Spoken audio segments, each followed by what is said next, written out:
ஆண்டாள் திருவடிகளே சரணம் சரணம், அநேக கோடி சரணம் சரணம். அடியேன் ஆண்டாள் பாஸ்கர் பேசுறேன். தென்னாட்டுடைய சிவனே போற்றி, எந்நாட்டவர்க்கும் இறைவா போற்றி. திருச்சிற்றம்பலம்.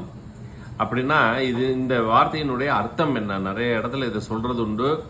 தென்னாட்டுடைய, தென்னாடு வடநாடு அதெல்லாம் இல்லை, தென்படக்கூடிய, எளிமையாக தென்படக்கூடிய, நமக்குள் இருக்கக்கூடிய சீவன், சிவனாக இருக்கக்கூடிய சீவன் யாருக்கு தென்படும் அப்படின்னா, சதா சர்வகாலமும் நாட்டம் உடையவர்களுக்கு. தென் நாட்டுடைய சிவனே போற்றி, எந்நாட்டவர்க்கும், எந்த நேரமும் நாட்டம் உடையவர்களுக்கு மட்டுமே அவன் அருள் பாலித்து இந்த தேக பக்துக்குள்ளார இருக்கக்கூடிய அந்த சீவன் வெளிப்பட்டு விடுவான், சிவனாக வெளிப்பட்டு விடுவான், காட்சி கொடுத்து விடுவான், எல்லா சக்திகளையும் கொடுத்து விடுவான். அப்படிங்கிறது தான் இந்த வார்த்தையினுடைய அர்த்தம். அது எப்படிப்பட்ட ரூபமா இங்க இருக்கான் அப்படின்னா, திருச்சிற்றம்பலம். திரு அப்படின்னா ஆண்மகன், சுற்றும், சுற்றும் காற்று அழுத்தத்தின் சுற்றும், அப்படி சுற்றக்கூடியதுல மையத்துல ஜோதி சுரூபமாக அந்தர்யாமையில ஆடிக்கொண்டிருக்கிறான்.